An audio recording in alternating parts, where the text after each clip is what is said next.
and right into the stretch. Looking back and throws up the middle. Rose is on his way around. Picked up by Otis. Here comes the ready or not. Here comes the boys from the south. Here comes the ready or not. How you like me now? I say, here comes the boom, ready or not.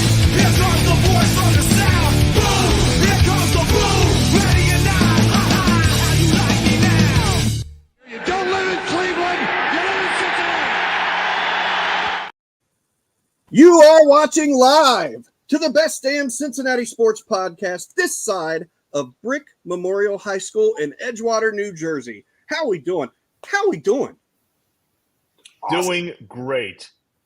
Awesome. Pumped to be here with you guys. And that's a heck of an intro, too. I like that. That's Hey, well cut. One of our other hosts who actually went to broadcasting school, and we've got a question about that coming up in a little bit. He actually came up with that whole intro, and I just try to emulate it. He does it way better, I promise. He does it way better. But I'm Cincy James. We've got Big Savage Greg here, and then we've got a very special treat for everybody today. We've got John Sadak, the voice of the Reds on TV, which I guess it's Valley Sports kind of moving, shaking. Still Valley Sports Ohio. Okay. Everything as usual the whole year. Crew, naming, branding. I even just got a message that because I fly out as we're recording this on Thursday night. I fly out on Saturday, and I'm bringing my red Valley polo that we used last year for the game on Monday. Perfect. Awesome. Well, we're gonna get right to it. We've got a short video we want to play. John probably knows what it is, but everybody else just enjoy what you're about to hear. As soon as I hit that play button. Golf tournament silence. Anticipation to see what. Oh, goodness! That ball had a family!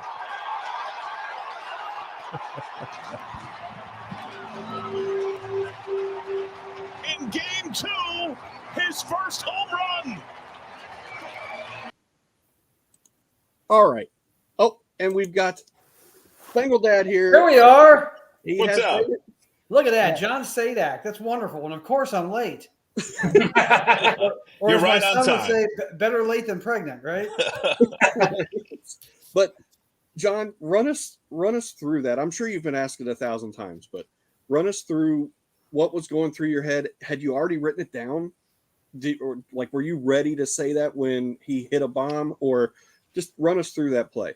No, not at all. I knew his robust power. I knew the highlights. I watched them all throughout from all the other people that, the players that were around him and the coaches and the executives. But you don't know that it's his second game. You don't know that any contact at all, let alone his first homer, is even going to be a great shot. I mean, he could hit a wall scraper. He could hit a fly ball that a GABP gets out. But, when you hear the very beginning of that clip, we're talking about the silence of the stadium because there was this fervent sense of anticipation. Like, this guy is a walking highlight machine. So what's he going to do? And I knew there was a potential of something great, but you have no idea what that greatness could be. So, no, I had nothing scripted. I had nothing written down.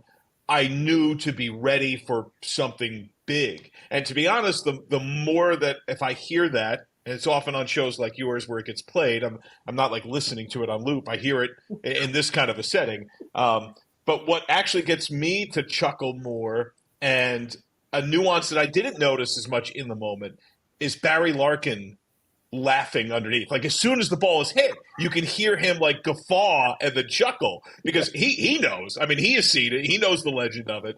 But no, nothing was prepared. That was just a true, immediate, emotional reaction to, like, here is this dude that had the hype machine going at full bore, and in his second game, he nearly hit the ball out of the stadium. I mean, I knew he destroyed it. I didn't know that on the fly that's actually where it went. And then when you learn the perspective of it afterward, it becomes even bigger and more than what it was, in the moment at least.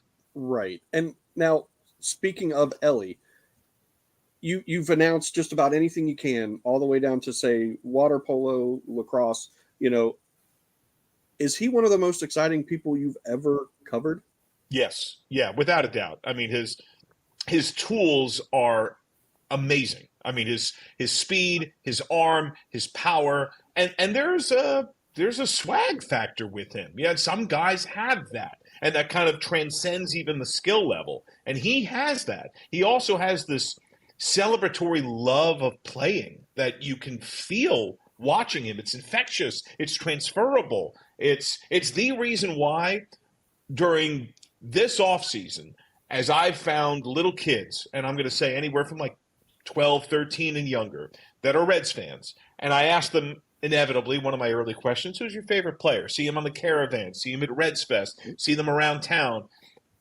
Almost universally, those kids, Ellie De La Cruz. I mean, he is this connective fiber for a lot of the young kids that are just learning about, just really appreciating and watching baseball for the first time. And I've been really lucky and fortunate to be around some electric, outstanding players in a national capacity, on a team capacity. And yes, he ranks right up there as one of the most electric, talented, can't miss appointment viewing kind of players that I've ever covered. My son is 12. And so you hit it right on the head. He loves Ellie. He loves the swagger. We have this thing where we say we want to see an Ellie bomb so he can go into the Ellie Selly. Yeah. And so like that's exactly what you're talking about. And I'm going to shut up and let one of these guys ask a question because I've talked the whole time. So, Mr. Sadak, the Reds don't start, first half of the season doesn't go too well. All of a sudden, all these prospects are coming up all at once, which is you rarely ever see. So I was at that game. I was fortunate enough to go to the game where Ellie hit for the cycle. I've been to the Jay Bruce walk-off. I've been to playoff clinching games. Never in my life have I seen a stadium so energetic that night. That was the most fun I've ever had going to that game ever. Votto hitting 2 home runs. This team was just – for the second half of that season, my parents have never watched the Reds since the 1990. And they're just so – they are into this team. I mean, what is it about this second half team do you think that just gets – everybody's so interested? Well, Just John, or that weird bald guy, as my daughter calls me from time to time, is more than fine. I think there's a lot of things with this team, but I think the two biggest parts are that they're highly entertaining. Like there is just a fun factor to them, and that comes from feeling and watching the fun that they're genuinely having. I think that's sincere and readily apparent, and I think there's an appreciation for that. And pro sports are pro sports, and with that kind of repetition, with that exposure, with the money that comes with it, it can become more. I mean, clinical is probably too strong, but it's it can be a job in some ways to some. This is a team that the entire team is the antithesis of that. The entire team is like kids just playing for the fun of it that happen to be getting paid. Which, I mean, that's not true. They're pros, don't get me wrong, and they want to win. But that's the way it feels, and I think that connects with people. I also think the other major factor is that not only are they fun in the moment, but what really allows you to take a big bite out of it is they're projectable and they're just beginning. This doesn't feel like, all right, well, there's 1 year, it was a lot of fun, but you're going to have trouble keeping everybody. They have a really chunk window to win, to play fun, contagious, good baseball, to perhaps augment it with necessary pieces along the way. I think those are the biggest things. That yes, they're super talented, but it's how they show their emotion with that talent, the way they win, the way they grind, how blue collar they are, how together they are, and I think how projectable they are. Absolutely. Bengal Dad? I got a lot to say here, and I want to condense it. I've been an avid Reds fan since about 72. Mm-hmm. So I've seen a lot, and I've heard a lot of announcers. I've seen a lot of flashy players, if we're talking about Ellie. First off, I believe the combination of you and Cowboy in the booth is the best combination we've had since Marty and Joe. And I truly mean that. Your enthusiasm, it kind of mirrors with the youth and enthusiasm of this team. Mm-hmm. I get so excited listening to you and watching this game or watching this team play. Just your quippiness and all those little sayings that you have. You'll pull something out of Star Wars out of the blue. It's just so fun to listen to you and to watch this team. But I did have a question. Is there a sport that you like to announce more than others? So I appreciate your kind words. These are very nice, and I love Cowboy too. Like, what a fantastic dude! And nobody knows and breaks down pitching or can roll with my Waffle House joke as well as Cowboy can. But I honestly, and I get that question a lot, particularly from younger announcers that are trying to define themselves a little bit. I kind of pine for whatever's next. Like, every sport that I have the opportunity to do in each medium, because I do a lot of radio and TV while working nationally, it kind of works a different part of my brain. There's a different rhythm and pace to it. There's a different way you prepare. You work with different partners. And so, like, right now, I'm really excited about this Red season. This season should be a tremendous amount of fun. I'm also really excited for the NCAA tournament. I've been able to do it for about a decade now, and among the one-off events that I have a chance to do, not the huge body of work that a baseball season is, the two that have always connected with me are the NCAA tournament and the Army-Navy game. I love those two events. I mean, they're so unique in so many ways, and so have so much built-in, vibrant, real, tangible emotion that I think is at the heartbeat of the best form of sporting event. Now, not every sporting event can be that way. Sometimes the team gets their butts kicked on a Tuesday by a team that's not that good or interesting. That's going to happen. But the ones you remember are Reds Braves on a Friday night in the City Connect unis where Ellie goes for the cycle. The whole place is on fire. Votto hits 2 bombs, and in a wild back and forth game, the Reds win. And what felt like a statement game that was the exclamation point of their 12-game win streak. That's where the memories are, really had in sport. And so for me, there's not one sport necessarily. I kind of like the variety. I actually think it makes me a better announcer too. I get the feeling, because I've never heard you announce basketball, that there's a little bit of Dick Vitale in there. I just got a feeling. I have no idea, but the way he was so excited, and he had so much fun in the bravado that he carried for announcing basketball. I just got a feeling that there's a little Vitale in there somewhere. Yeah, I mean, he definitely has great energy, and I loved his work nationally. Among the play-by-play guys that have definitely been huge influences in basketball for me. Ian Eagle, who's going to take over on the NCAA tournament for Jim Nantz on TV this year. And I watched a lot of his work and listened to it. He was radio, then TV with the Nets when I was growing up in greater New York and New Jersey. Marv Albert, Mike Breen, Kevin Calabro. I think Dan Schulman's basketball call is also excellent. One of the bosses that gave me my first big national break said he heard a lot of Wayne Larrabee, who I had never really listened to. Wayne did the Bulls for a long time. The Green Bay Packers did the NCAA tournament. One of his catchphrases is the dagger that he would use for a big play in a game. But yes, like I think there are so many talented people that certainly have been to some extent influences on me, or I outright patterned myself after when I began, as most of us do. Well, I think we all got lucky that the Reds selected you. I truly mean that. Yeah. Well, that goes both ways. It's I have loved living here. Our daughter is thriving. My wife is thriving. I love the people. I love living here. My short-term personal life, not hurdle, but I guess goal is I'm trying to convince my mom to move to come here. And so she's come out and visited more and more and more. But we love it here. It has been a just about perfect fit in every way. And I think you had mentioned that you want this to be your forever home, if I remember right. Yeah, I mean, my goal was always, I would get the question in the minors a lot, usually from my peers, like, what's your dream? Because some of them had very specific dreams, and some of them achieved them. For me, I always kind of more generically said, and I meant it, I wanted to work at the highest levels possible. So whatever sport that was, whatever medium that was, if it was locally, regionally, nationally, whatever that meant. And I wanted to work as often as I could. I have the bug. Like, I love calling games.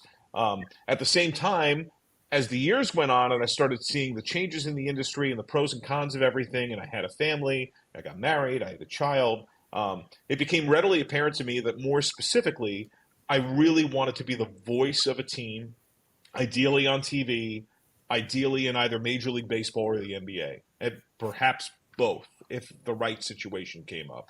But that's where you can't anticipate it all. These jobs are they're fantastic, so they don't come open very often. Generally people die. Like that's usually how the job opens. Very few retire and walk away. They scale back, maybe some fill-in opportunities open, but unless there's a major health issue of some sort, the job is fantastic. So when this came up, for it to be Cincinnati, for it to be a place that has this kind of tradition, and for the timing to work out where they seem to be on the precipice of this kind of renaissance, just stellar in every way.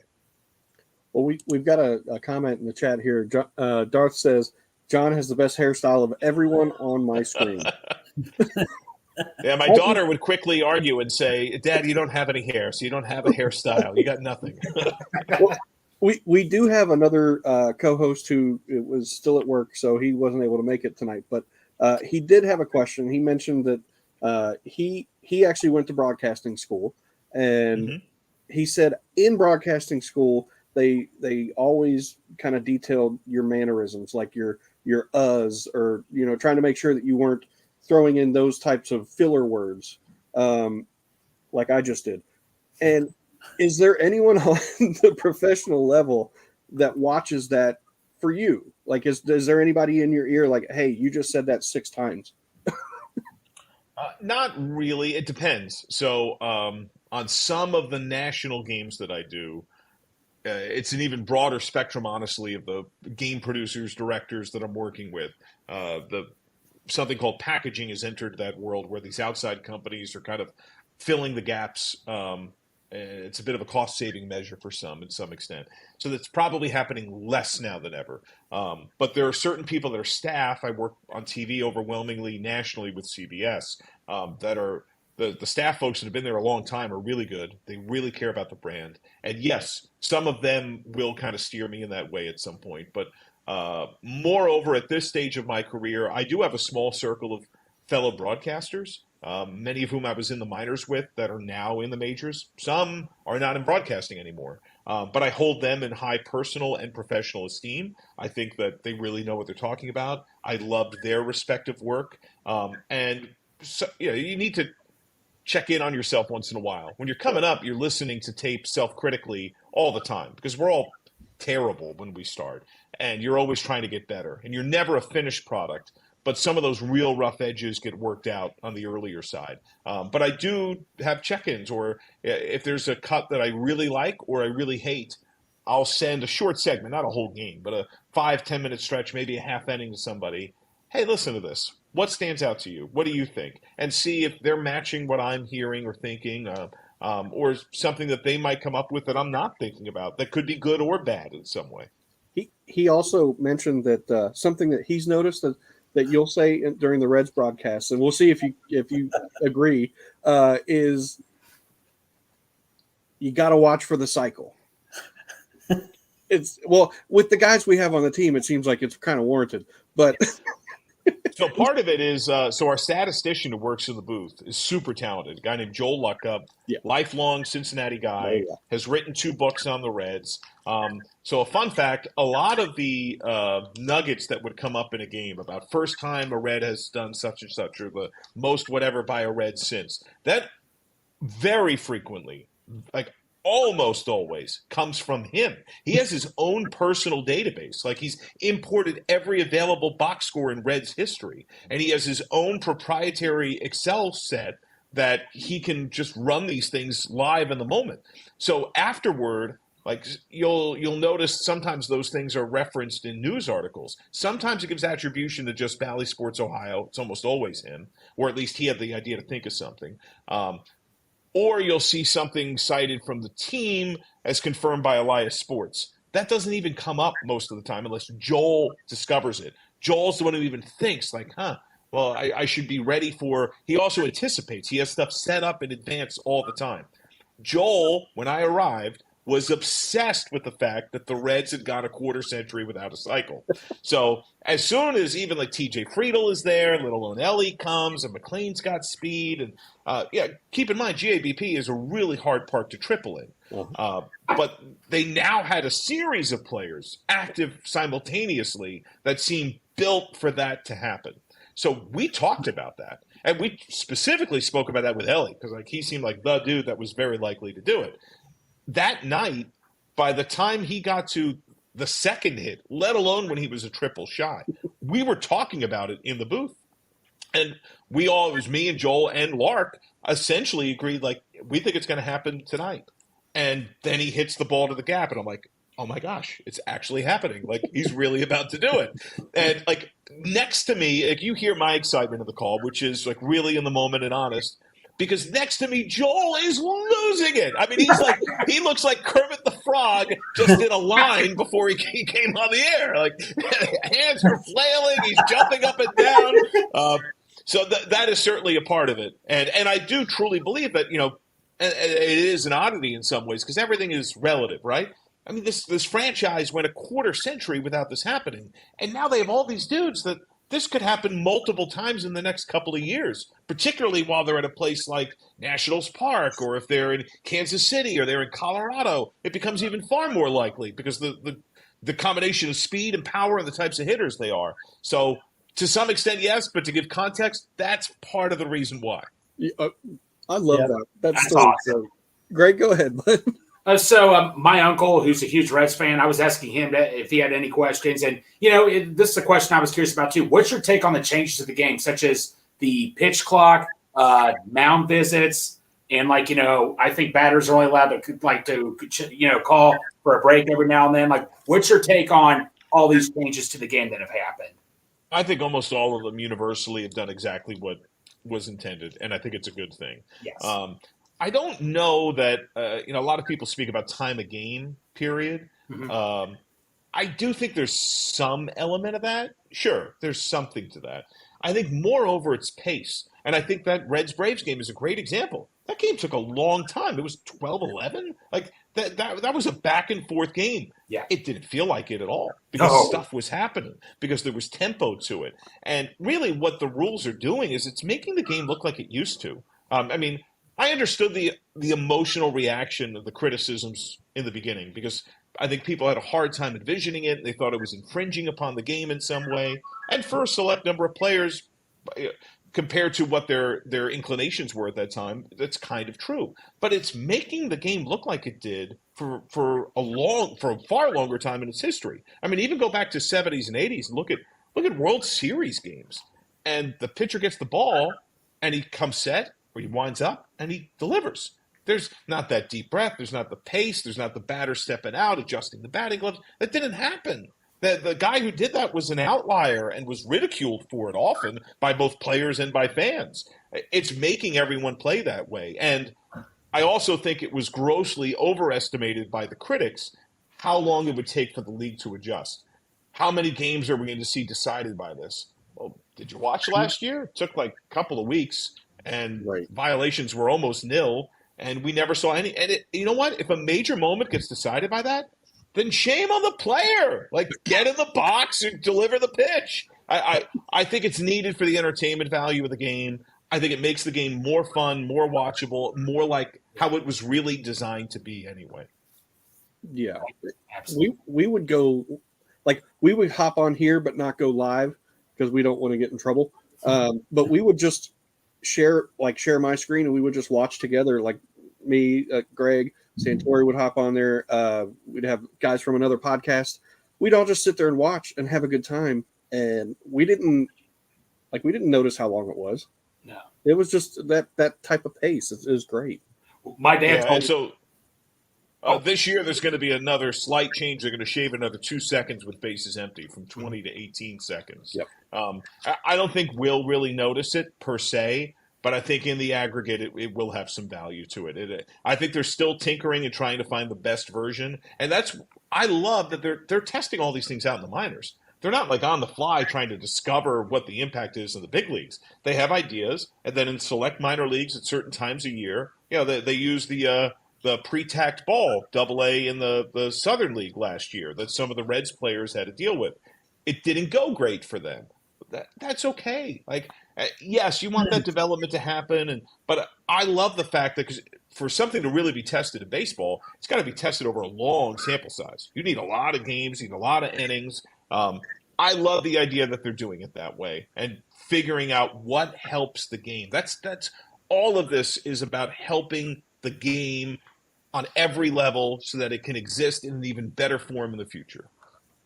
I got a couple things for you. One, playing off of that, the strike zone. That is a major point of contention with a lot of people. It's brought up every game. They're rating the home plate umpire on their strike efficiency. Do you think we're going to see the computer calling strikes and balls at some point? I don't think entirely. This is my own guess and supposition, somewhat informed by what I hear from people, but I don't have any inside proprietary knowledge. My best guess is that we're going to see some form of the appeal system that they've been experimenting with in select minor leagues. So in those games, the home plate umpire calling balls and strikes hears in his ear what the computer has on each pitch, ball or strike. But he or she is able to umpire however they deem fit. They call what they think a strike is and what they think a ball is. The teams then have the choice, both hitter and the pitcher-catcher, to try to challenge that. And you only get so many challenges a game. Now, how many there are, that's going to be one of the bones of contention. Another fair point is, what if you have one over-anxious or self-indulgent player who says, I disagree with every call, and he uses all of them in his first at bat? Well, right. That's on you. Like, you got to control your own team, and you got to have conversations about it. From what I understand, they've already done it. It works super fast. So it's already happening. The umpire hears it in his ear. If the player challenges, the umpire buzzes, signals, says there's a challenge. They put it up on the video board. And they're doing this in the minor leagues right now. So, and it's working efficiently and effectively there. Just like if you ever watch a tennis match and they go to the replay to say in or out, and you see the ball on or against the line, it comes up immediately. So in my mind, it actually adds a layer of fun drama. You know, this challenge is coming, and is the player right? Is he wrong? Is the umpire going to get booed? Is he going to get cheered, depending on if it happens for or against the home team in that moment? I think that's what we're going to see. I don't think we'll see a game entirely umpired by that, and I don't know when that's coming, because they're still trying to find the right computer zone. So they did tweak it some during the course of last year.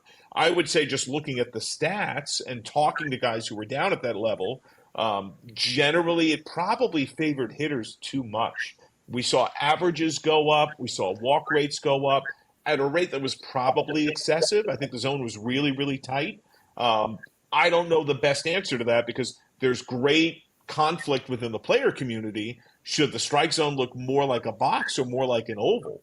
The umpired zone over most of the last few decades, if you were to plot the points of where the pitches are, they're being called balls and strikes, it looks far more like an oval.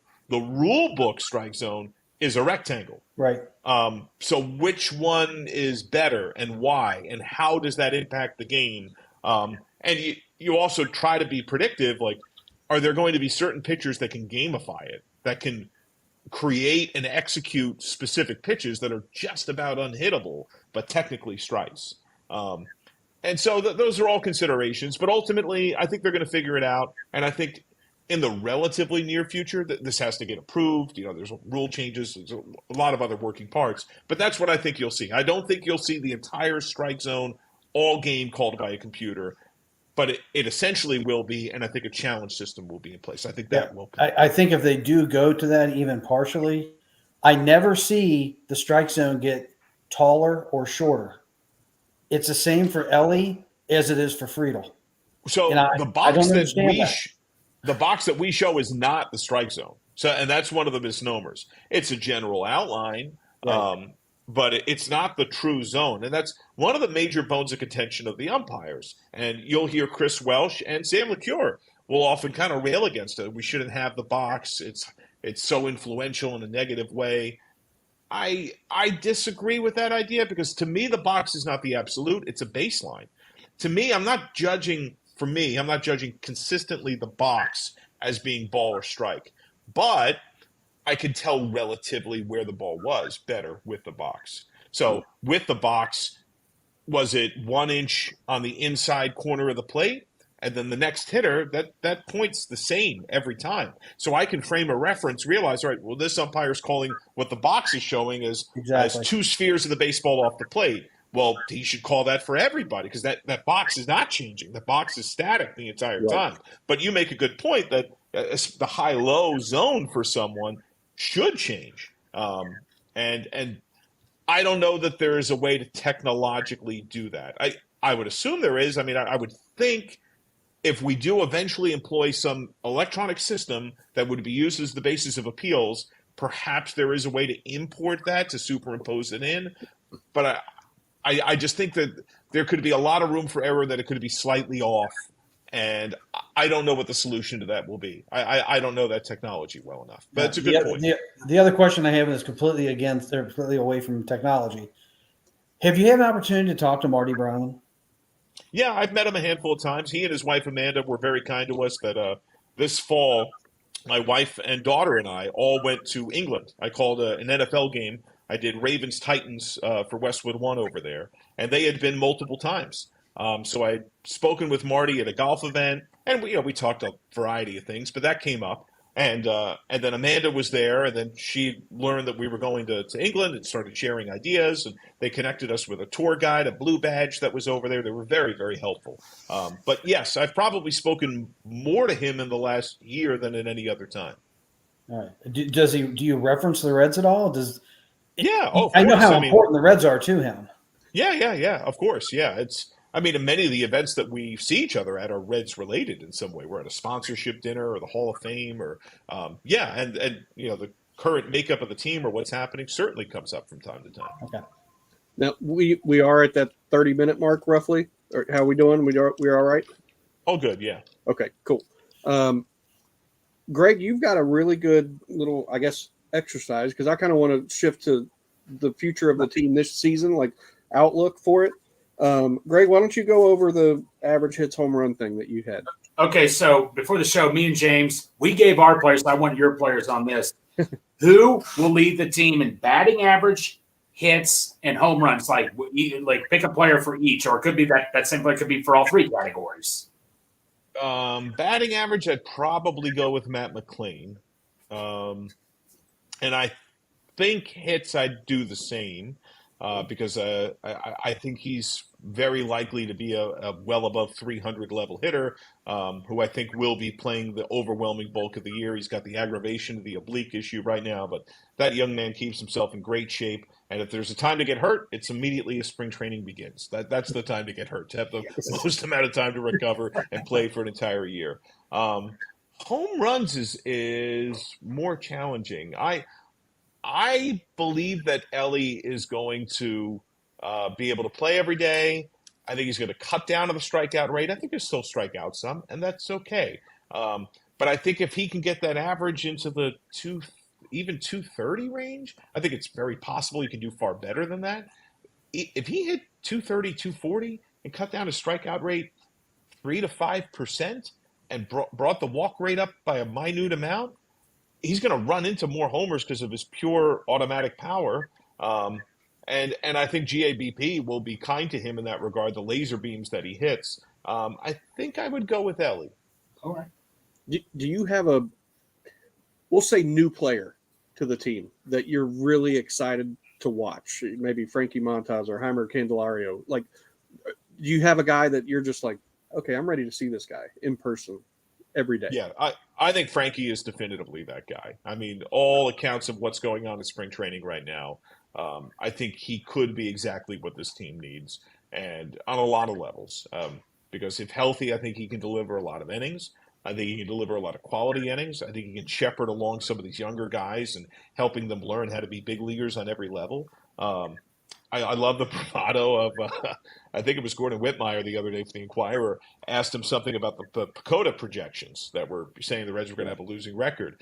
And what's your reaction to that? He's like, man, I'm going to win 20 by myself, so I don't know what these things are talking about. And I love that. I mean, like, that's a great spring training quote. I think he is that guy. I mean, I think his when he is healthy, his stuff can be excellent. I get a lot of Sonny Grayish vibes on a lot of levels. I mean, both guys were top of the rotation caliber arms at Oakland.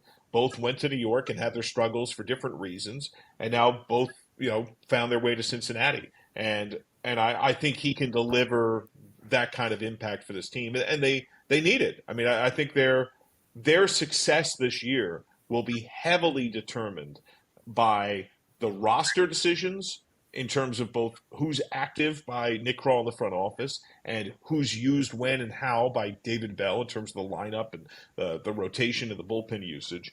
And I think because it's the way the game is, the injuries that happen, plus runs of just playing poorly that happen because the game is really hard, deciding who is playing when and how will totally impact this team. And starting pitching, you got double-digit guys competing for 5 spots right now.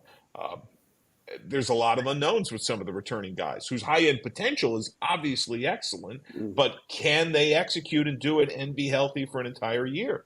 For many, that's not proven yet. And so I think his addition is significant. I've got a controversial question to bring up, and I'm not looking for your opinion on the player.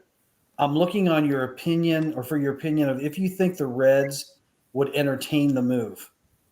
And it's Trevor Bauer. Nick Kroll has publicly said multiple times, not interested. Yeah. It's got to be because of what happened. It can't be the talent. I mean, nobody signed him, right? I mean, it's not just the Reds; it's all of baseball. Right. No, that's true. Absolutely true. I've got another one. So, looking forward, do you think that the Reds, before the start of the season, add another arm? Because we just talked about Trevor Bauer. Is there a guy that maybe they try to go after?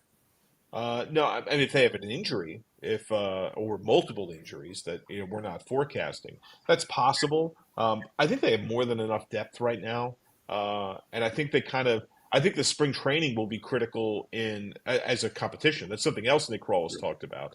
That I believe the other day he cited Bronson Arroyo as someone who would often go to spring training and essentially just get his work in, not worry so much about results for the first series of weeks, and then in his last couple of starts he'd turn it on, be more competitive, and then be ready come the start of the season.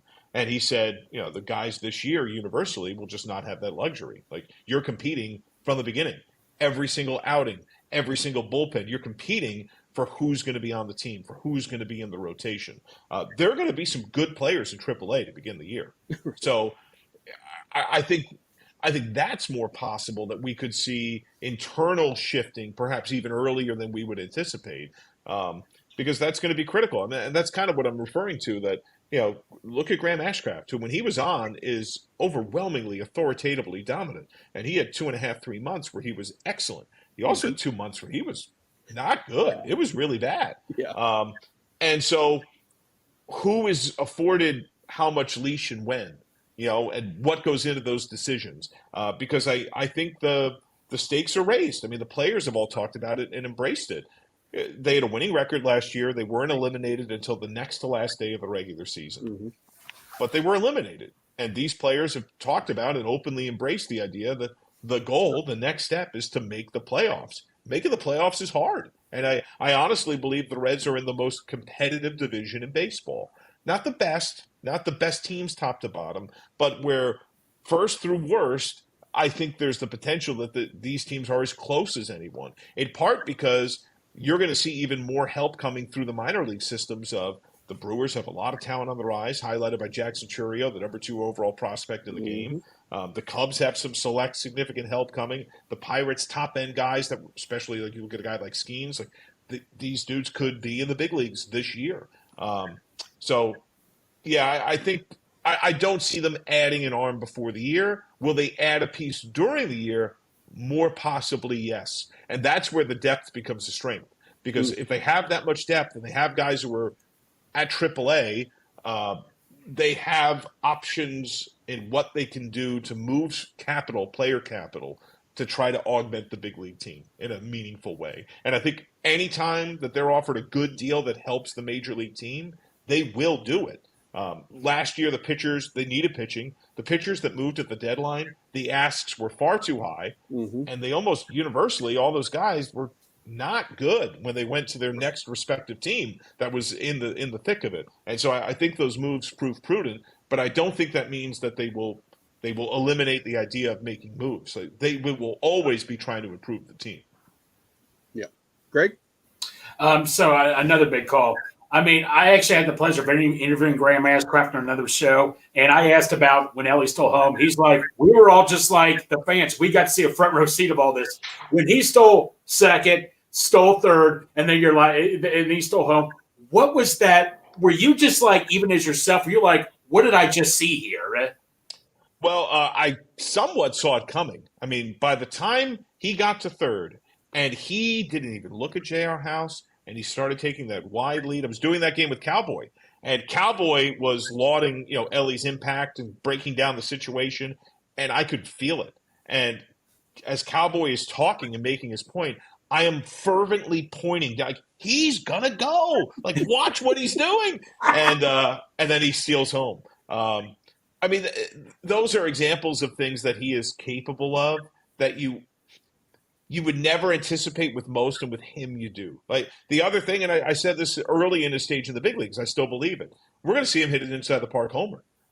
We might have a game where he hits two. Like, if he finds that rhythm where he can comfortably have good at-bats in the big leagues, his skill set is built for things like this to happen. But it's still bonkers. I mean, the idea that not only did he steal home, but I think you make a great point. He went around the world. He stole second, third, and home in the same at bat. The same guy was at the plate the entire time. But that's really hard to do. Yes. Right. Bagel Dad, we might have time for one more. I got 3 player names that are just bouncing on my head. Of if one of the 3 had to have a superior year, what would help the Reds most get to the playoffs? Is it Ellie? Is it Lodolo? Or is it Hunter Green? I mean, if Ellie had a great year, I think you win a lot of games. I mean, that guy can win games by himself. And I think they have a lot of pitching depth that if anyone spoke in that wheel doesn't live up to his full potential for whatever reason, if he doesn't perform consistently, if he's hurt, I think there's enough moving parts there that they'll be okay. And if it were to get to a point where it looks like last year they were bringing guys up that were essentially scrap heap. I mean, guys that were, waiver wire type claims that were bouncing team to team, that were proverbial filler at AAA that performed reasonably well, actually, when they were needed in the big leagues. They won't be doing that this year, at least not right now. They'd have to have a lot of injuries, which, right. I mean, knock on wood, it could happen.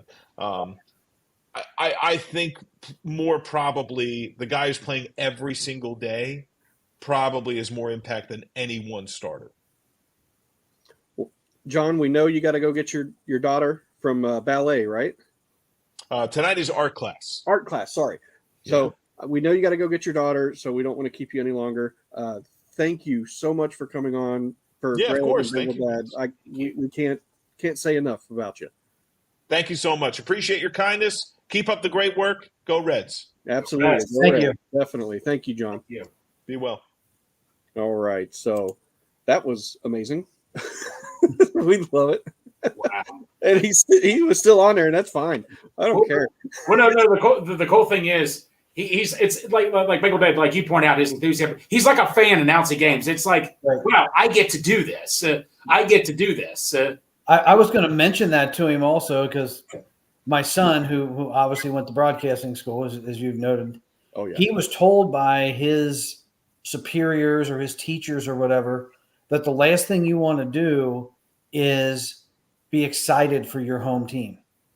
You don't want to show that. And I'm thinking the best announcers in the game are the ones that show enthusiasm. If you're a national announcer, they're showing it on both sides of the ball. Right. If you're announcing for a team, you want to be a homer.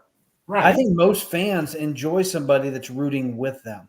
Yes. It surprised me that he was told that you don't want to do that. Right. And obviously it was that one teacher's opinion, obviously. Well, and think of Nuxie and think of Dave Lapham, the way that they're just go, all that kind of stuff. That gets me going, and that's this kind of stuff that I love. And I couldn't imagine actually being on TV and announcing a game and keeping my composure. Right. There's no way. You look at Dan Horde, who's a homer, but Dan Horde, you just know he has the enthusiasm for the Bearcats, Bengals, anything he does also too. I mean, like I say, yeah, I don't understand that either. But I mean, like I would want a homer, a guy who's excited for his hometown team with all that energy coming into there. Yeah, Greg, you need to get him, buddy. I'm spoiled. I'm spoiling. Next thing you know, I got to go get Ken Griffey Jr. I guess I got to go find where he lives somewhere. I'll try though. Hold on. On the show, Ken Griffey Jr. Yeah, there he is. No, number 1 card, 1989 Upper Deck Series. Yeah. Yeah. No. You know what, James? Also, hey, you know what? Everything's all ready to go. James, let you make the announcement for next week. Oh, okay. So Tuesday at a special time, 8:30 p.m., we've got Mark Sheldon coming on another Reds show, back-to-back Reds shows. 'Tis the season. That's right. It's nice to get back into talking about the Reds. Obviously, we love talking about the Bengals as well. There's just not much going on there, not for a few weeks. So, well, something will be cooking soon. Yeah, it's going to happen. So something's going to, I anticipate a very busy free agency here in a few weeks. Do we want to shift to a little Bengal talk before we get off of here? We can. I'm cool with that. Go for it. The obvious big names, T. Higgins, Joe Mixon. Mm-hmm. I'm not sure what your opinions are of what they should do. We haven't really talked about it. Yeah. No, go ahead, Greg. Joe Mixon. So the thing of it is, $8 million, you could find a running back in free agency in the draft for less than that. Joe Mixon, great. He did a great job in the locker room. I know he's a team leader, but I'll say this: last year, I was ready to move on. Mixon did a great job for us last year, but when you're paying all these guys, you got to make these decisions sometimes. I just would rather go to the draft, try to find someone in the 3rd or 4th round where you look at all these running backs hitting free agency you could get for less. So I just personally think there's other options. If Mixon's coming back, I'm cool with it. I will support that. If that's what they think, that's fine. T. Higgins, look, Cleveland, Tennessee, all of you out there thinking, having these fantasies, you're going to get a T. Higgins jersey for your other team, forget about it. Not happening. I think we'll tag him. You got to go to the old Godfather saying. Do you agree with them tagging him? Do you agree with them? Yes, I do agree. It's going to be another Jesse Bates situation. Yes, it will. Yes, Matt, you're right. I'm sorry, Matt, but yeah, it's cool. But no, hey, if he's back with the team next year, I will fully support that. I'm cool with it. But no, I'm for tagging him because if we trade, look, if he's leaving, he's not leaving empty-handed. We're not getting out of this empty-handed. You either tag him or you lose him, and you get nothing. Right. So I would rather tag him, and if at last resort, trade him and get something for him. I love T. I want to see him on the team. That doesn't mean that maybe that's the smartest financial decision. That's me looking at it through what do they say, orange tinted glasses. I know that that's not necessarily the right. Well, I don't want to say right way to look at it, but I'm a fan. I'm going to look at it that way. So I want to see T here. I think they're going to franchise tag him. Joe Mixon, to me, it seems like he's a restructure candidate again, or like a pay cut candidate again, is what it seems like. And either he does it, or I think they cut him. Yep. I think for me, I love Mixon, what he's brought to the team, the leadership. He did perform really well, 1,400 all-purpose yards. So that's a very good year. It is. Can you find that for cheaper? I think that you possibly can, or you find the group that can exceed that together for cheaper. So I could go either way with Mixon. And I could probably be convinced either way. Yeah. No. I think as far as Mixon's concerned, I think there's plenty of players out there for less money Yes. that can do the same types of things he does on the field. What's going on in the locker room, though, none of us know. Right. I think he's very, very positive and influential, but that's just me. That's just my thought. I don't know that for a fact. And there is a value there to have that locker room presence. For sure. I think tagging T. Higgins for a 1 year hope for the 19 or 20 million or whatever that number is going to be, I think it gets in the way of protecting Joe Burrow. That's what concerns me. I don't want another year of Joe Burrow having a subpar offensive line. And if somebody told me that Joe Burrow would have a line closer to the Cleveland Browns if we didn't have T. Higgins, or we get T. Higgins and we have a line similar to what we had last year. Right. If that kind of question's posed, I definitely do not tag T. Higgins because a healthy Burrow is much more important than a healthy T. Higgins. Well, that means he walks and you get nothing for him, right? Well, the other thing you could maybe do, and I don't know how the salary cap works, why couldn't you sign him to a 3-year, $65 million contract right now and then trade him? Then you got a locked number that you could trade to another team and get something for him. I don't know if there's anything that prevents us from doing that. Yeah. But again, I don't know how the salary cap really works. That's a Santori question right there. So, but no, I get what you're saying, Bengal Dad. But yeah, like I say, I just don't want to. I get what you're saying totally. I just don't want to lose T empty-handed, right? Because the best you get for T is maybe a third-round compensation. Right. Well, I think you're just delaying that a year. You're kicking that can down the road. That's the same thing that's going to happen a year from now. But to me, you're putting Burrow potentially in harm's way for another year because you're paying so much money to him. And we haven't even talked about Jamar Chase. This offseason is when he gets.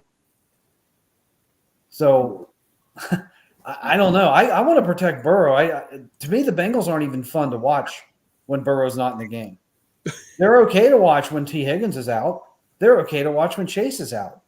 But I think their chances of winning drop exponentially when Burrow is not on the field. Yeah. No, Bengal Dad, I totally get what you're saying. I mean, another great example, you look at Pat Mahomes. I mean, I'm sure he had Kelsey wasn't on the field really most of the time when he was playing. And, they ended up drafting that Rice kid that worked out well for him in the later rounds. I mean, he did it when they traded Tyreek Hill. I guarantee you, a lot of people are like, "Oh, the Chiefs are done." I mean, well, he proved that you can win with a superior defense and a more than adequate offensive line. That's how the Chiefs won. They didn't have any star receivers. Nope. They have a star tight end, an aging star tight end, in my opinion. Kelsey's not as good now as he was 4 or 5 years ago. No. And they found a way to win a Super Bowl. Again, to me, it's all the trenches. And I would hate to throw a $20 million amount at T. Higgins and say, well, if we wouldn't have done that, we could have had Trent Williams sitting over here. I just wouldn't want to do that. Yeah, and I think in free agency, I think they're going to go after one of those right tackles, like Illuminor or Onwenu. I think that's how you say his name. Well, let's hope if they do that, the guy's actually good. Well, right. Because I'm not even sure if I'm real happy with Orlando Brown Jr. I'm not 100% sure. He didn't look like he was a dominator out there. Yeah. I guess PFF will grade people, and I don't know if I even buy into their grades. I can't stand PFF. Well, no. Bengal Dan, you look at everything. Last couple of Super Bowls. I hate to bring this up. The ran Super Bowl, Aaron Donald, and you look at the Chiefs with Chris Jones. Chris Jones. I mean, this may sound crazy. Could you argue Chris Jones is more a contributor than Pat Mahomes at times in some of those Super Bowls? Because he made some game-changing plays in some of those Super Bowls. I mean, against the Bengals in the AFC Championship game last year, if you took him off that defense, that defense would have been mediocre. When you have players like that, Mahomes doesn't have to be Mahomes all the time. Right. He can have an off game and you can still win. Yeah. You can run the ball more. You can keep him out of harm's way. Mm-hmm. That's the benefit of a really good, solid defense. Yeah. Is you're not putting your quarterback at risk every single series. Right. And free agency will give us a really big, clearer picture of what they might do in the draft. Yeah. Yes. So they're going to go. I really think that free agency is going to be they're going to make splashes, not ripples. Right. Is the way that I feel it's going to happen. Maybe I'll be wrong, but I feel like they're going to see the need for that interior defensive lineman. They're going to go get them. They're going to see the need for the right tackle because it seems like Jonah's not going to be here. They're going to go get him. Yes. Maybe they'll get 2 defensive linemen. Maybe. Yeah. It And would really be nice to have somebody that would be a force on the other side with Hendrickson. Matt brought up the defensive tackle from the Ravens, Matabuke. Yeah. And then another Raven, Zeitler, former Bengal. Yeah, no, Zeitler, but no, Bengal Dad. This leads to my next question. Look, Trey Hendrickson, I got ripped on by other show Bengals and Bruce one time for saying we really don't have that top-notch dominator. And people were coming at me saying, we got Trey Hendrickson. I like Trey Hendrickson, but let me I'll ask you about this. Is Trey Hendrickson up there with TJ Watt, Chris Jones, and Myles Garrett? Look, he'll get you the sacks, but I don't think he's that guy. If you had to ask me if I would choose Geno Atkins in his prime and Trey Hendrickson now, I would take Geno Atkins. I think where Hendrickson lacks is in the running game. Yes. Right. He takes himself out of every single play. He's a one-trick pony. He does get the sacks. Yes. He does get held a lot when it doesn't get called. He gets a lot of pressures. But Myles Garrett and TJ Watt and a few of those other guys, Parsons, they do more than just rush the quarterback. Exactly. I mean, TJ Watt is smart enough to know when he's not going to get there, and he lays back and he times the jump and he swats a lot of balls away. Some of those turn into picks. Mm-hmm. It's part of the game that Hendrickson doesn't have, and that's okay. Yes. But I'd like to have another guy like Hendrickson on the other side. Yeah. Yes. I'd like to have it coming from both sides. That's where it really – and then that creates the opening up the middle because then the middle kind of pushes out to the side to cover and protect. You blitz somebody up the A-gap, and all kinds of good things happen if you had just a second one out there. And exactly. And Sam Hubbard, people were railing on him this offseason. He was hurt through the season, had off-season surgery, so he played through that. His numbers were down from what they normally are.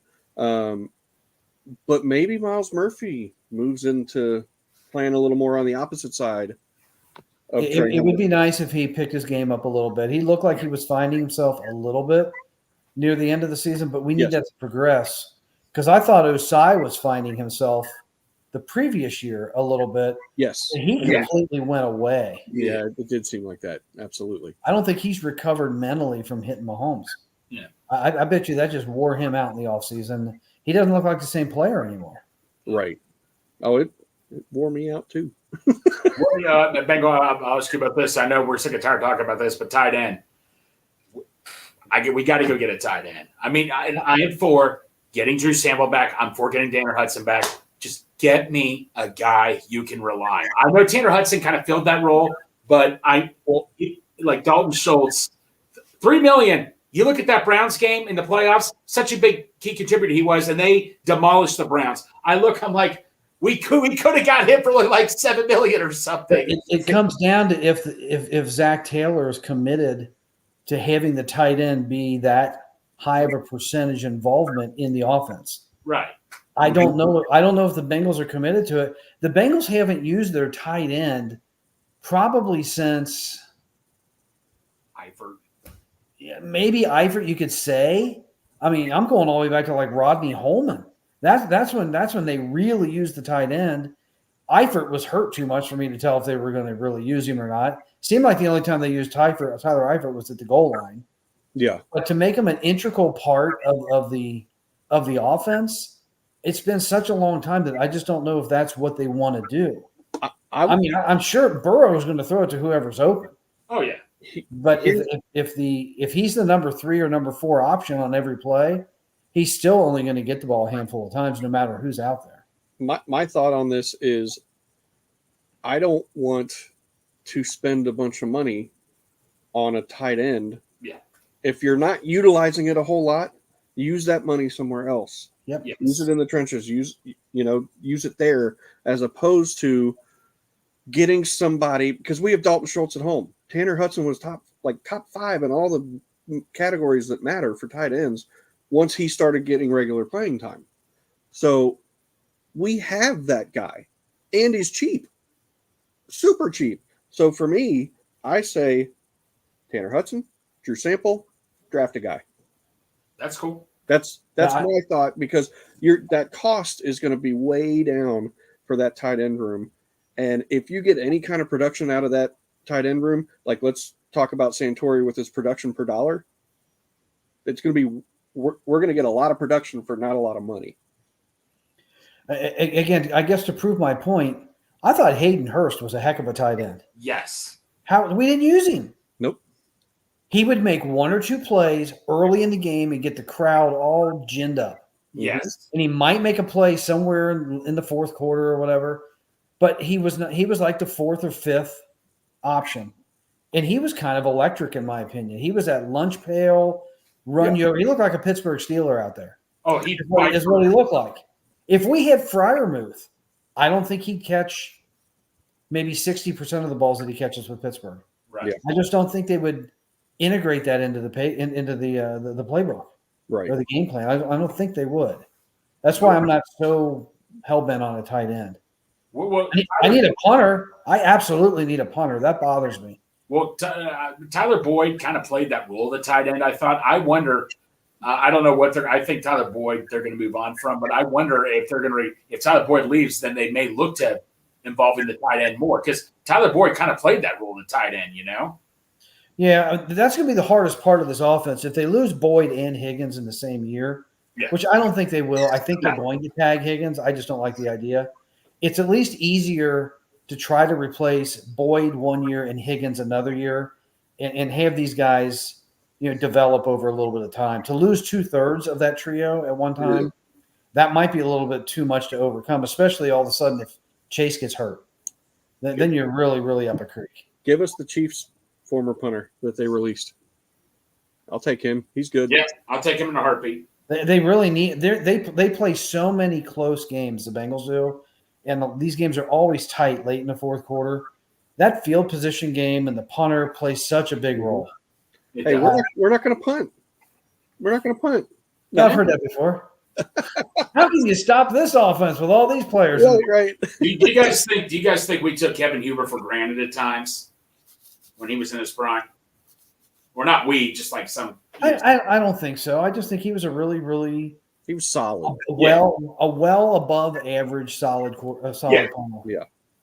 Yep. And again, I don't want to get on a super negative run here. No, it's okay. The Bengals offense bothers me. We've got this generational quarterback, and we got all these receivers that we think are the greatest receivers of all time. Why aren't we putting up more points? Why are we so inconsistent? It's because of the offensive line. They've got to fix the freaking offensive line, or we're never going. Okay, we're going into year 5 of Burrow. Mm-hmm.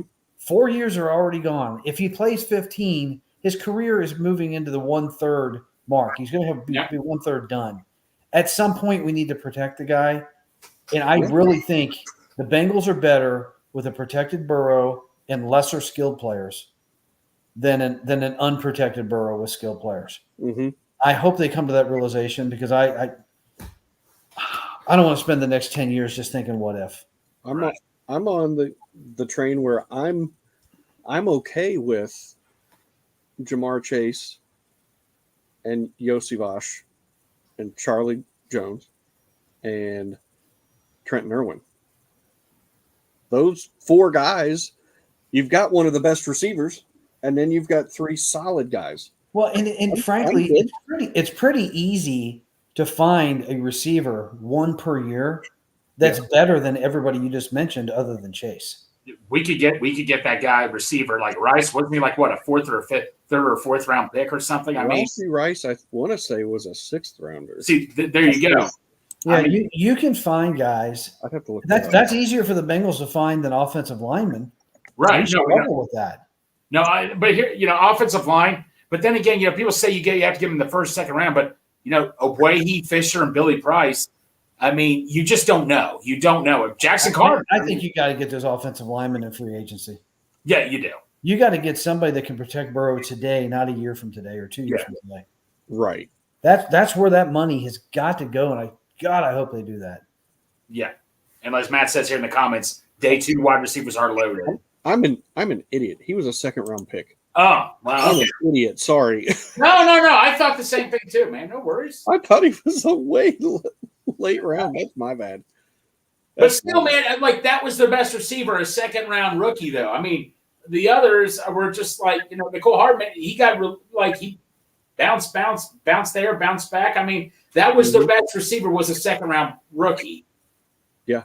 And then Travis Kelce, generational tight end. Well, Travis Kelce, but he didn't play a lot of the times he wasn't really playing. I mean, like they put him in for the big plays and obviously the Super Bowl, but he didn't play really most of the time. Yeah, he but even when he's out there, he garners he draws. You're right, James. No, I'm not disagreeing with you. Yeah. You're right. That's the big thing there is like Jamar Chase is out there. Right. He's garnering double teams, even sometimes triple teams. Right. That's kind of what Kelce does. An explosive running game can help protect Joe. Also, no one fears our running backs breaking the 50-yarder. Chase Brown will. Yeah, they should fear Chase Brown because if he does get creased, he's going to have some runs like that. Yeah. And the difference is he won't get caught from behind. He'll actually score. Yeah, Mixon's longest is 51 in his career. I can't remember Mixon ever breaking a really long run that went for a touchdown. When Mixon breaks a run, he falls or trips. He doesn't make that breakaway run sometimes. He's still, like I say, he did a great job receiving. Mixon did a great job blocking. He didn't be patient in the backfield. He ran up the middle at times. He did better, but at what we're paying him, I'm sorry. Yeah. Uh-oh. Lots of messages coming through. Oh, I got them all coming. Right. Well, maybe they're important messages, though. It's my wife's at Dairy Queen. Do you want anything? Yeah, I do. I said no. Give me a blizzard. I want a blizzard. I'd Oreo turn it blizzard. upside down. Right. Yes. Right. Well, maybe that's a good place to stop. Yeah. We had a lot of good Bengals talk. Having John Sadak on, that was amazing. I'm going to message him and thank him again, and then tell him that we want him on again. Absolutely. So and actually my computer battery is about to die. Okay. I don't know what happened there. But yeah, so probably a good place to stop. I enjoyed this episode immensely. Oh, absolutely. I'm not sure about you guys, but I'm sure it Oh, sounds yeah. like you I had a good time with it. I like John Sadak. Oh yeah. He's fun. It was that he even had the enthusiasm when he was talking about the guys. Yes. He The had only it thing here. that shut him down was Trevor Bauer. He didn't Right. have when I asked that question. And there was Would you guys take Trevor Bauer right now? If the Reds signed Trevor Bauer to a 2-year contract right now, would you not be stoked? He'd be the best pitcher on the team. there's a lot of baggage. Yeah. No, Bengal Dad, I get. I'm with you though. I think that Sometimes you need a player like that, though. No, I don't. I don't even know. I mean, I don't want to get deep in the weeds about it, but I don't even know if he was. Hasn't he been admonished from all this? Yes, I believe he has. Yes. Yeah. There was some pretty interesting stuff in all those text messages and stuff, though. Oh yeah. So it and I don't condone that, but if a team's going to give him another chance, and I won't compare him to Josh Hamilton, but we were all excited when we got Josh Hamilton. Well, Josh Hamilton, he didn't compare to what. It was different. It was totally different, but he still was jaded. There were still some issues. There was still baggage. Yeah. I don't know. I get what you're. No, Josh Hamilton. Yeah, no, I was happy we got him because this was a low risk, high reward and all that, and he turned out great. I was a little upset we traded him, but I mean, Volquez did work out for us a little bit. But no, I get what you're saying. That is exactly what Trevor Bauer would be, is low risk, because he said he'd play for the veterans minimum. No, he earns money based off incentives. He would. It's just the situation is different from Josh Hamilton. Yeah. And if you were a Red, would you root for him? I think you would. Well, I'm rooting for the team. Yeah. So he goes with it. But Gar says, is it still baggage if he was cleared? I'd ask the same question about Deshaun I Watson. think with most people it is. Mhm. I mean, I can feel it just from this conversation and from John Sadak. Well, with Deshaun Watson, he was technically not charged with anything. He was cleared. Right. I don't know if I see the similarities, but I don't know if I see a complete parallel there. Well, it's the same premise, is what it is. You know, cleared. Yeah, he was cleared. Same with Matt Araiza, the punt guy that the Chiefs just signed. Right. There's still baggage there. It's still there. Would you guys take him? Huh? Would you take Matt Araiza? No. No. There's other stuff involved with that that he's admitted to on police phone calls. That Right. Okay. I don't follow it, so I don't know exactly what you're talking about there. Yeah, we won't get into it. But you know, always going to root for the team. Right. Always going to. If he was on the team, yeah, I'm going to root for him. Right.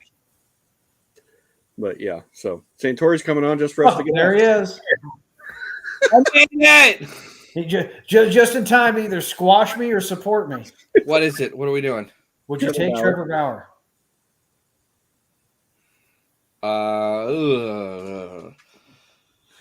That's your answer. If you got to think that long. Yeah, I would have to gauge where the rest of Major League Baseball is.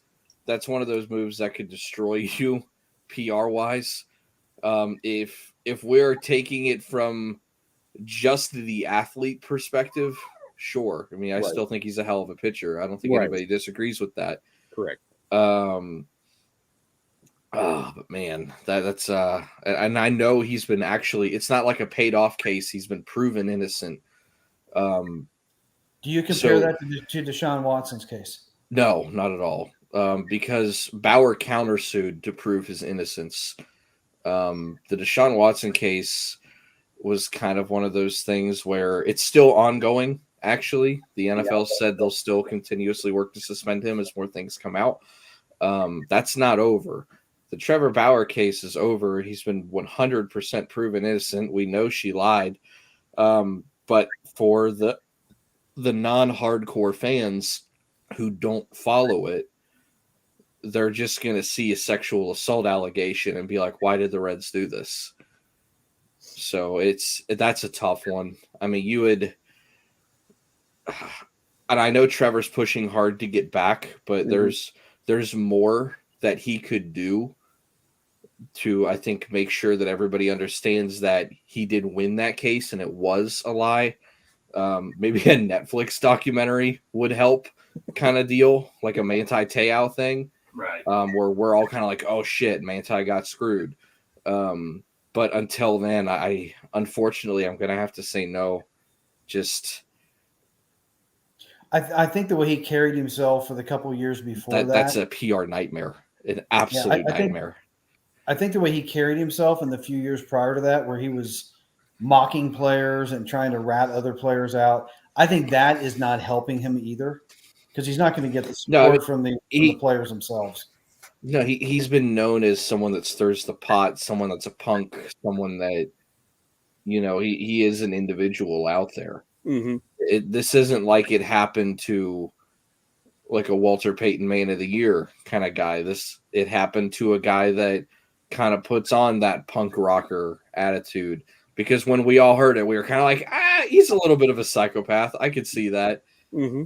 And it wasn't a hard sell to believe that he had assaulted somebody. It's going to be a harder sell to convince people that this guy who is a little bit of a psychopath didn't do it. Right. And John Sadak, he mentioned that no other team has signed him. Like, everybody's kind of in the same. Yeah. They're all in the boat. Mm-hmm. Yeah. Yeah. It's Santori. I asked your question. Oh, about the mannerisms and the ums and that kind of stuff, and then I followed it up completely with an which was hilarious. So after all that, then I asked and I said, because it seems like, and I said, Santori noticed that it seems like you say watch for the cycle a lot. Cycle watch. Yeah. And he said, well, and he went into this huge diatribe about it and then That's a big talked. word. Yeah. And then talked about Joel Luckup and how Mhm. he's like the Reds encyclopedia Mhm. and how he was talking about it and how he kept bringing it up saying, oh, cycle, cycle, cycle. And then how he went nuts in the booth. When it finally happened. He looked like Kermit going like this. He said he was waving his arms in the air. Oh man, it was great. But I think that was around the 18-minute mark Yeah, for when I'll you have get back. to go back and watch. Hopefully, I've phrased the question the way you wanted it. When the other thing that he alluded to, and I don't doubt that we're going to see Ellie hit an inside the park home run. Oh, I'm sure. I don't doubt that. He Ellie did say probably you is might see him pushing even for hit two in a game. And I went, Oh, I don't anticipate him hitting the ball to the exact spot it has to go to twice in a game. well, all it's going to take is a misplay in left center field, and we're off to the races. Yeah. If there's a guy that could do it, there he is. The other reason he can do it is he runs hard out of the Oh, line. He's thinking extra base every time he hits. He's thinking home run every time he hits it. Like, how far am I going to take this one? He's probably disappointed when he's going to stop at second. Right. Oh, for sure. We opened the show with playing that ball had a family video. I was hoping somebody would. I haven't got to be as much hands on this week, but it's good call then. Yeah, he came on right before, like maybe a minute or two before we were getting ready to start, and I told him, kind of gave him the rundown, and I was like, and I'm going to start with the video, and I think you probably know what the video is of you making a call. And he just kind of like, It was epic. It was great, man. Well, I've got some questions when we jump off air, but it sounded like a pretty good show then. Absolutely. We've announced Mark Sheldon, 8:30 Tuesday night. Yep. Awesome. I should 100% make that one. We're not even open at that late. Right. Yeah, I think that'll be a good one. If Joe Burrow told me he could do 2 a.m, I think I would just do it. Yeah. Right. Yeah. I'll be on at 1:30 if you want to hop on early. I just need to make sure I'm in the same room with Joe so I can make sure he's not a hologram. Oh my God, he's real! I swear. I know his injuries. Whoa! I need to make sure he's real. No one sees my work shirt. Yeah. What shirt? There we go. Now nobody knows. Uh-oh. Darth said, "Hi, Centauri. Bye, Centauri." Right. It's like that Simpsons meme. Oh, Homer's dad walking into the bar, putting his hat on the coat rack, going back into the bar, coming back, taking his hat off the coat rack, and leaving. But yeah, I enjoyed the show. I forgot you guys were starting at 7. I was flying home. I'm like, I'm gonna get to see some of this. Yeah. And then you're like, I look in the corner. It says 1:10 live. And I'm like, oh shit! It started at 7. Oops. That's right. No, he was a lot of fun. No, he was awesome. I figured he would be. I mean, he's an entertainer at heart. You can tell. Yeah. I was looking up about him, and he's announced everything all the way down to like water polo. Well, I mean, when I was dipping my toes in the water of broadcasting, they had you start with the most obscure stuff. I'll never forget sitting in the Nauditorium, if that's what it's called, the indoor swimming pool at Marshall, and I had a wireless microphone that went to the PA system, and I was calling a swimming and diving event, and that was the first time I'd ever got to do anything with a microphone, like anything. Like that was the first foyer into it, and they gave me a list that's like, hey, I want you to go lane 1, this swimmer from this school, lane 2, this swimmer, this school. Like, just go down the list. There's 8 lanes. It's like, all right, I can do this. And then you look at it and you realize this is Division I college sports. Not all of these people are from the United States. And a lot of them are very much from Russia. And I have no idea how to say these names. So I am sitting there on a microphone. Every And name they're sounds like, the same. they're like, just say it confidently. And I'm like, that's a backward R. I don't even know how to pronounce that. Like, what are we doing here? And the thing is, you're sitting with the parents that some of them have traveled. So they're giving you this nasty look. Like, how dare you say my incredibly not common last name wrong? And you're like, I don't know. I'm like, am I supposed to announce a score or anything? Or do I just like, they're like, nope, you just wait for the next round. And I'm like, all right, I don't want to do this ever again. Then the next one they put me on was men's soccer. And that was a disaster. I remember being in the booth and I went, all right, we got a timeout. And the kid next to me, his name's Braxton Crisp. You can look him up. He's actually had a decent little career for himself. Braxton goes, well, that was a yellow card. No, I don't know what that means on live air. Just that's like, I don't know. Right. And he was like, you can't say you don't know what that means on live air. He's like covering the mic up. And I'm like, dude, I have never watched a game of soccer in my life. I don't even know what a yellow card is. He goes, it's like a penalty. And I was like, okay. And I was like, and another timeout. He goes, there's no timeouts. That was an offside. So I'm like, I didn't see a flag. I don't know what's going on. And that was the last time I ever called soccer. Oh my God. All right. Well, that's probably a good place to stop. Yep, I think we're done. Yeah. All right. Good show, son. Yeah. Yeah, you came in and really carried it. I appreciate it. Freaking anchored it down. I was the fourth leg today. I got here late. I didn't even get the "you are watching live." I didn't even get any of that. Yeah, that's because James probably went, You're watching live. No. James is getting into it. John said, I can't remember the exact words, but it was something to the effect of that's a great intro. And I said, listen, I only emulate our co-host who isn't here, Santori. I said, I only emulate him. I said, if you liked mine, you'll like his way better. God damn it. I had a chance. I gave you the props because that's You're not there. my thing.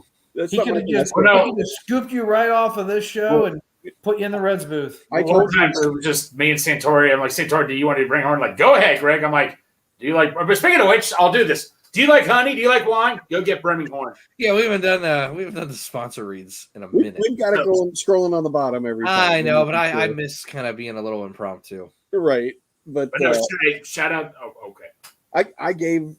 I told him, I was like, our co-host created this intro. He wrote it. He's done it the I same didn't way. write anything. I just came on here and started But you say screaming. it the same way every time, so it's like you wrote it, kind of. I made sure to give you your props because that's not my thing. So before we sign off, though, tell everybody 8:30. Is that right? Next 8:30 Tuesday. Mark Sheldon. Yep. Yeah. Get your PJs ready. Another good one. Yeah. Reds talk. Boom. And right into the stretch. Looking back and throws up the middle.